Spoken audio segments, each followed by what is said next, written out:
नमस्कार दोस्तों। व्यापम बहुत बड़ा विस्फोट वापस से कर चुका है। यानी कि अगर देखें तो पिछले कुछ दिनों में व्यापम काफी सारे अपडेट जो हैं वो जारी कर चुका है। और ऐसा ही एक बहुत इंपॉर्टेंट अपडेट आया है, क्योंकि अब आपकी जो संयुक्त भर्ती परीक्षा होने वाली है उसमें क्वालिफाइंग मार्क्स का कॉन्सेप्ट इंट्रोड्यूस होने वाला है। आज की न्यूज के अनुसार ये पूरा तय हो चुका है और क्या है पूरी प्रक्रिया इसको जानते हैं। बहुत शॉर्ट में जाएंगे जिससे आपका समय कम लगे लेकिन आपको जानकारी पूरी मिल जाए। तो आइए शुरू करते हैं।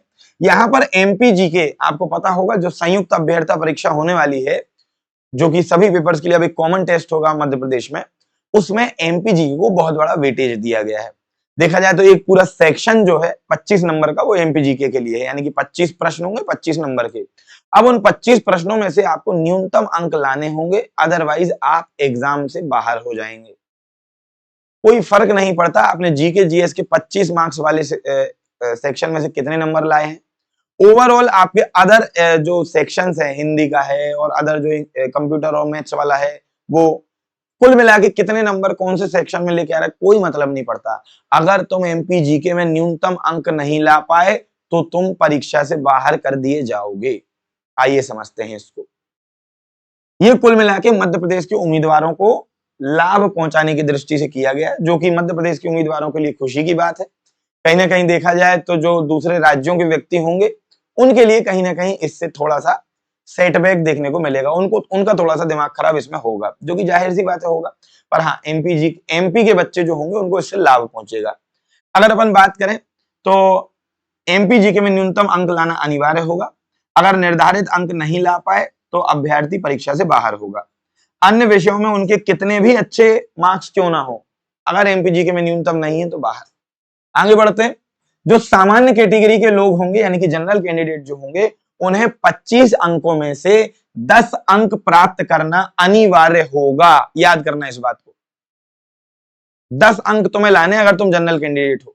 बात कर लेते हैं सर बाहरी व्यक्ति क्या करेगा, तो यार ध्यान से सुनो। जो बाहर का व्यक्ति होता है, अन्य राज्य का व्यक्ति होता है, वो जनरल कैंडिडेट से फाइट करता है, जनरल कैंडिडेट की सीट पे फाइट करता है। तो उसको भी जितने जनरल कैंडिडेट को लाने हैं 10 अंक, उसको भी कम से कम 10 अंक एमपीजीके में लाने पड़ेंगे। बात खत्म। बहुत ज्यादा भी इन्होंने न्यूनतम अंक नहीं रखे हैं, लाए जा सकते हैं, है ना। और अगर अपन बात करें तो इसमें कोई भी कानूनी चुनौती नहीं मिलेगी, यानी कि ये तय हो चुका है। आपसे ना कोई इस मामले में आपसे कोई सुझाव नहीं मांगे, ना कोई कानूनी चुनौती दी जाएगी। सब्जेक्ट एक्सपर्ट शारदा प्यासी का मानना है कि इस प्रावधान को कानूनी चुनौती मिलने की संभावना अपेक्षाकृत कम है।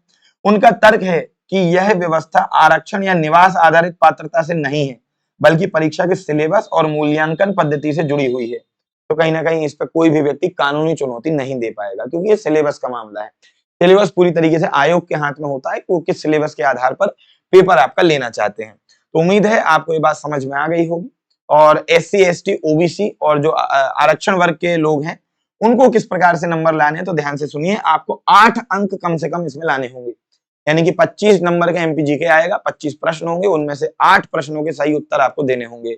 अब आपको एक जगह ये लग रहा होगा सर ये तो बहुत आसान है मेरे भाई, इस पेपर में नेगेटिव मार्किंग भी है, जो कि पहले व्यापम बता चुका है। नेगेटिव मार्किंग के साथ कई बार ये 8 अंक, ये 10 अंक लाना भी उन लोगों के लिए कठिन हो जाएगा जिन लोगों ने कम पढ़ाई करी है या ऊपर ऊपर से पढ़ा है। तो कुल मिला के अब मैं आपसे बोलूं तो आने वाली परीक्षाओं में एमपीजीके जो है वो बाहुबली बन चुका है। एमपीजीके में विशेष पढ़ाई आपको करनी होगी, बहुत डेप्थ तक गोता आपको लगाना होगा।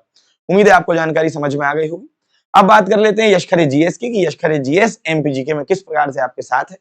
अगर मैं आपको बताऊं तो हमारा एमपीजीके का बैच, जो कि एमपीजीके फाउंडेशन है, इसमें एमपी की ज्योग्राफी, एमपी की हिस्ट्री, एमपी की पॉलिटी, एमपी की इकोनॉमिक्स, सब कुछ मैं यश खरे आपको पढ़ाने वाला हूं। और फुल डेप्थ में पढ़ेंगे हम, इतना डेप्थ में पढ़ेंगे कि आपका एमपीपीएससी प्री में भी ये चीजें काम में आएंगी। और जितने भी आपके वनडे एग्जाम्स के लिए ये आहर्ता परीक्षा होगी उसमें भी ये चीज आपको काम में आएगी। तो आपको टेंशन नहीं लेना मेरे भाई, है ना, पूरी तरीके से आपके साथ है।